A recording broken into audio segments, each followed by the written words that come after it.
चौकीदार तो कैसे बनाई बाए साहेब 24 में सारा कैसे बनाई बाए साहेब। और एक लाइन कि 15 लाख अपने खाता में ना आइल चौकीदार 15 लाख अपने खाता में ना आइल चौकीदार तो कैसे बनाई बाए साहेब 24 में सारा कैसे बनाई बाए साहेब। ये पूंजीपतियन के खास दानिया के यार पूंजीपतियन के खास दानिया के यार कैसे बनाई बाए साहेब 24 में सारा कार कैसे बनाई बाए साहेब। कि आम जनता नहीं झेल पावे महंगाई के मार आम जनता नहीं झेल पावे महंगाई के मार कैसे बनाई बाए साहेब 24 में सारा कार कैसे बनाई बाए साहेब।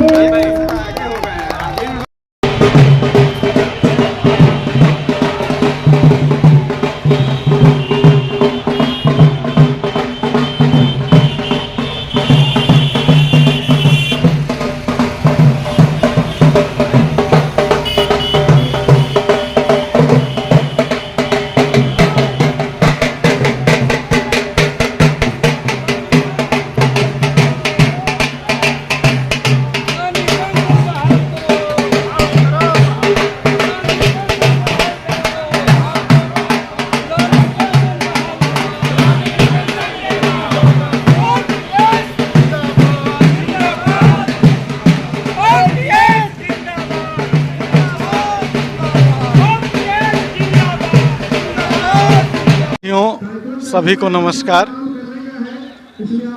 जैसा कि आप देख रहे हैं हम सब साथी यहाँ मैदान पर काफ़ी तत्परता के साथ कार्य में जुटे हुए हैं। आप सभी से अनुरोध है कि ज़्यादा से ज़्यादा की संख्या में घर से निकल कर आज छुट्टी के दिन इसीलिए प्रस्तावित किया गया है और आज पेंशन मानवाधिकार दिवस के अवसर पर पेंशन महारैली रखी गई है।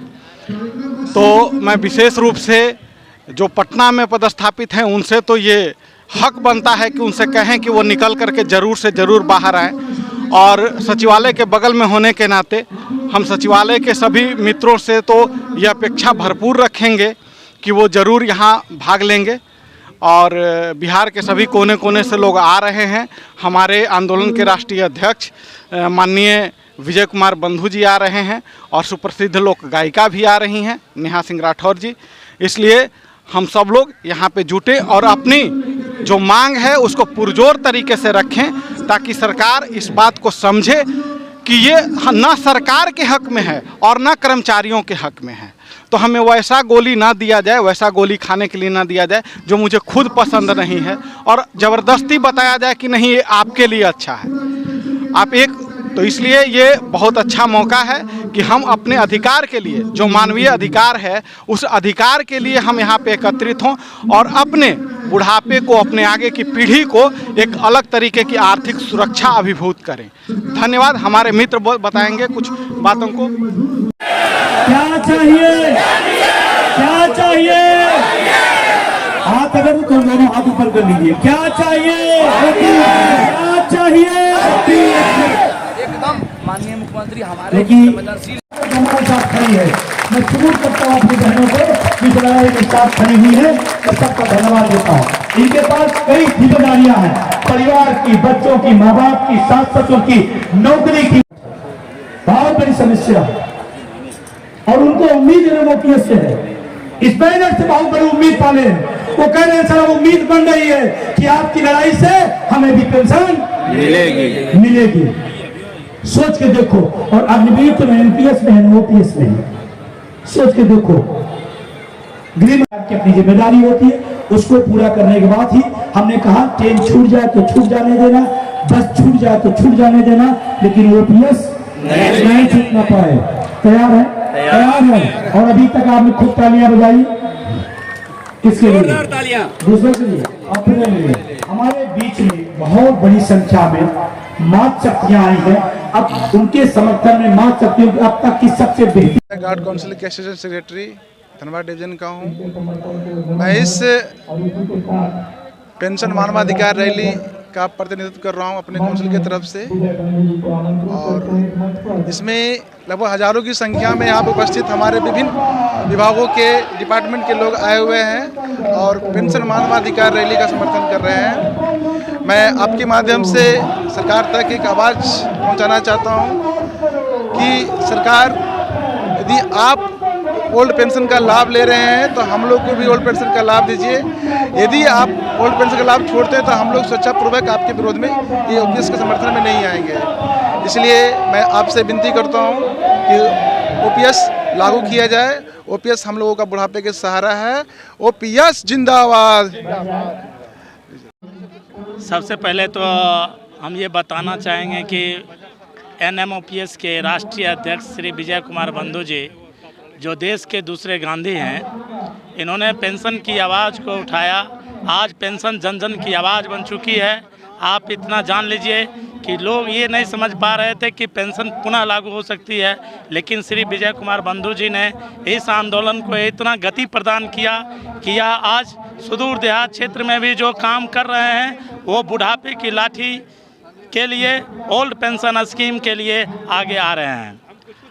मैं ये कहना चाहूँगा कि ओल्ड पेंशन जो स्कीम है वो बुढ़ापे की लाठी है, हमारी दवाई है। इस जो हम लोग 30-35 साल जो सरकार के साथ काम कर रहे हैं, लेकिन उन्होंने न्यू पेंशन स्कीम, जिसको नो पेंशन स्कीम कहा जाए, उसमें कोई पेंशन नहीं है, लेकिन ये बाजार आधारित है, शेयर आधारित है। जिस दिन आप 30 तारीख को आप देखेंगे कि शेयर गिर जाता है, हमारा जो पेंशन की राशि होती है वो काफ़ी कम हो जाती है। लोग बुढ़ापे में 3,000-4,000 रुपये की राशि पेंशन बनती जा रही है। क्या इससे हमारी दवाई हो सकेगी?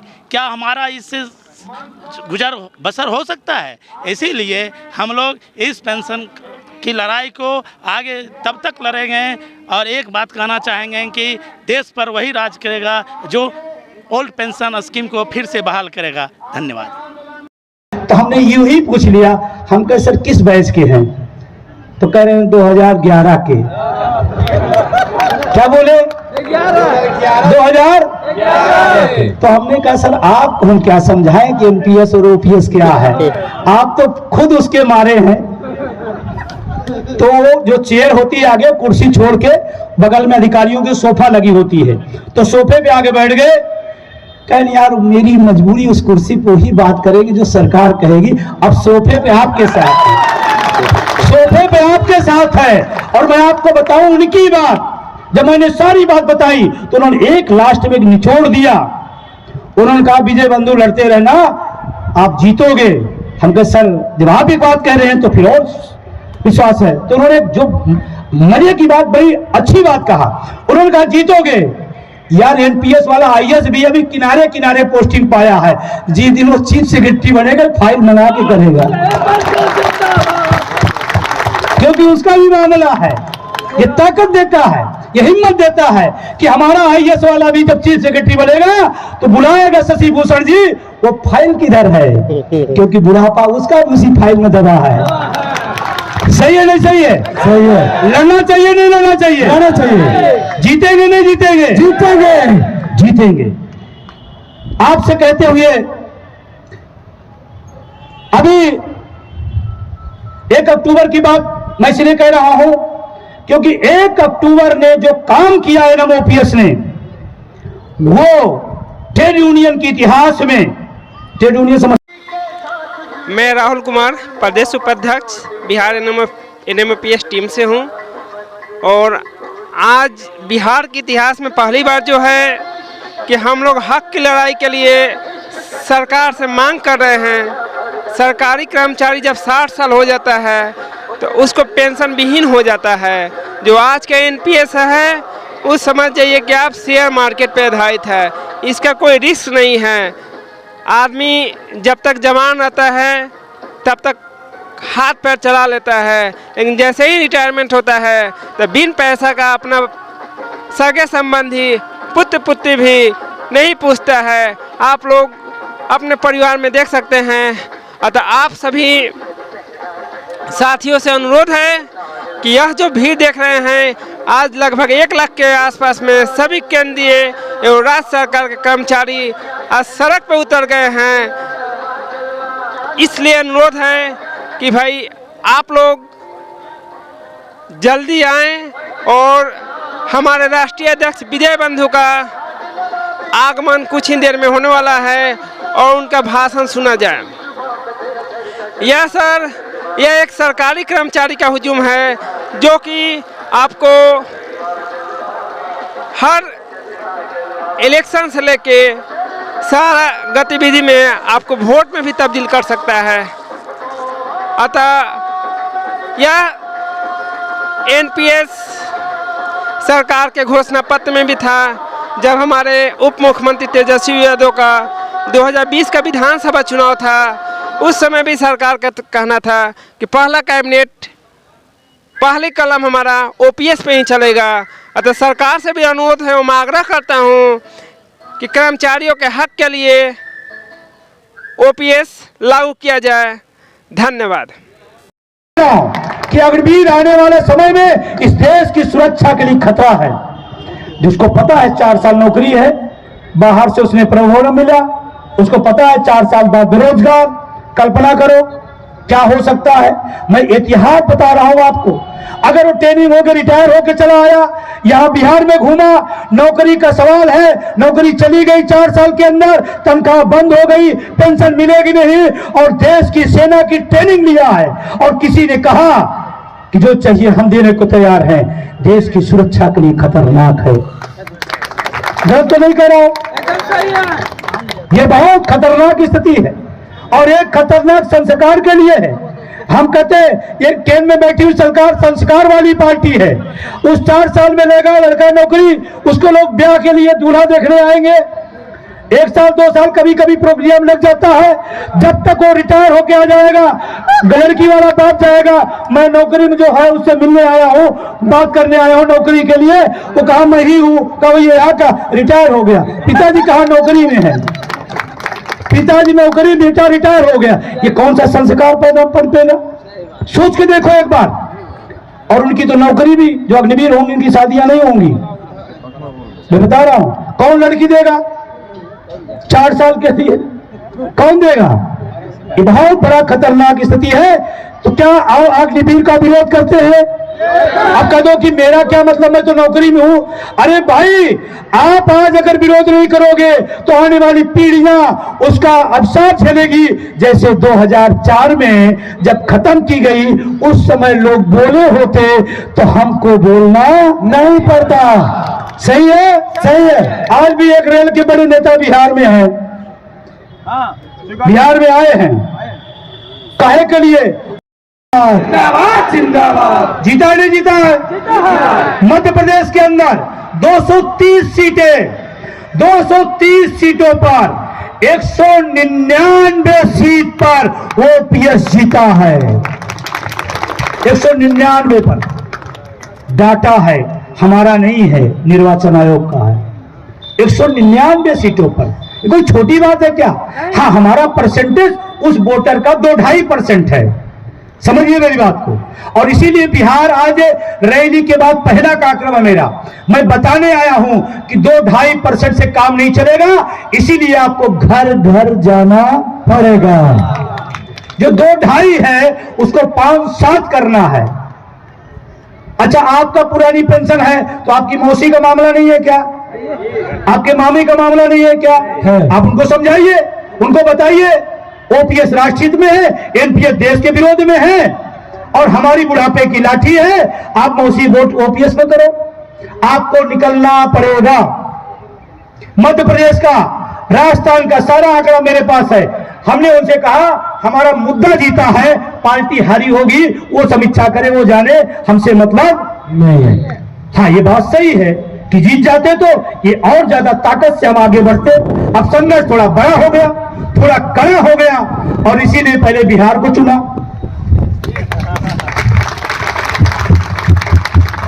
इसीलिए पहले बिहार को चुना कि कड़ा और बड़ा हो गया तो चलो बिहार चलते हैं। और बिहार के लोग दिल्ली जाना चाहते हैं, है ना। कुछ लोग हैं जो बिहार से, पटना से दिल्ली जाना चाह रहे हैं। उन्हीं को बताने आया हूं, रास्ता बिहार उत्तर प्रदेश से होकर जाएगा और वो ओपीएस ही सहारा होगा। अगर आप ओपीएस लागू कर दीजिए तो बिहार से रास्ता उत्तर प्रदेश से होकर जाएगा। आप बिहार लागू करो, आप लखनऊ में आके पूछो योगी आदित्यनाथ पेंशन क्यों नहीं बहाल, तो आप 40 हो, हम आपके दुगने हैं, है या नहीं है? और 40 और 80 जोड़ लो, घूमने दो इधर उधर, किसी तरफ जरूरत ही नहीं है। दिल्ली का रास्ता यही बिहार यूपी से होकर जाएगा।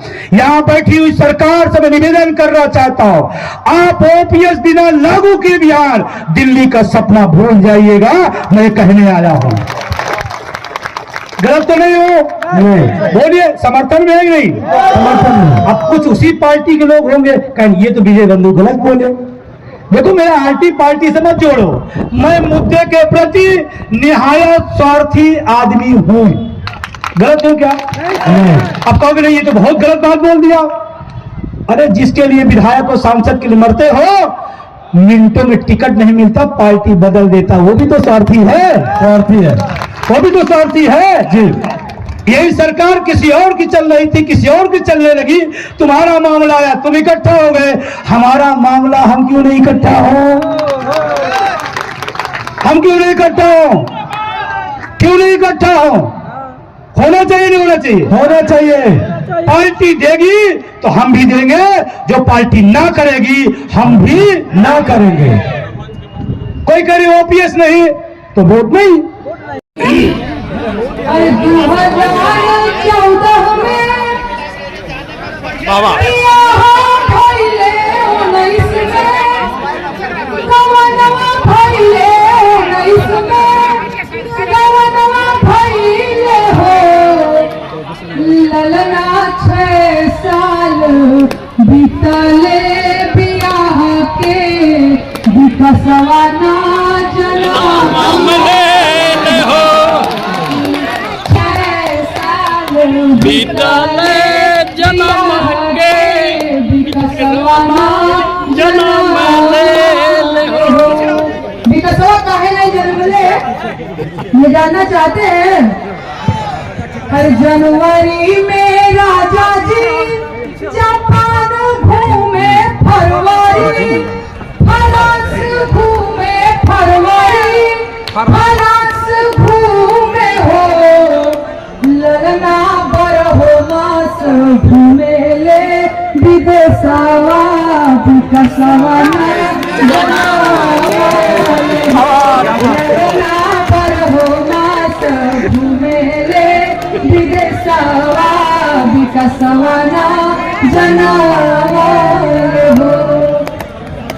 अरे राजा जी के गोदिया में मोर खेले। ये अध्यक्षता कर रहे हैं अध्यक्ष मंडल के साथीगण, संचालन कर रहे संचालनकर्ता साथीगण, मंच पर उपस्थित राष्ट्रीय अध्यक्ष एनएमओपीएस विजय कुमार बंधु जी, भाकपा माले के माननीय विधायक सुदामा प्रसाद जी, भाकपा माले पुलिस ब्यूरो के सदस्य कॉमरेड धीरेन्द्र झा जी, एक्टिव के राष्ट्रीय सचिव शशि यादव जी, राष्ट्रीय प्रचार सचिव एनएमएसआर के और डॉक्टर कमल उसरी जी, मंच पर उपस्थित हमारे विभिन्न संगठनों के नेतागण, महासंघ गोपुर के सम्मानित अध्यक्ष रामली जी एवं तमाम हमारे जो साथ हमारे पदाधिकारियों के साथ ही फ्रंट रेलवे के साथ ही तमाम बिहार के बाहर से आए हुए हमारे तमाम क्रांतिकारी साथियों का हम अभिनंदन करते हैं, बिहार की धरती पर अभिवादन करते हैं और इनकलाब करते हैं।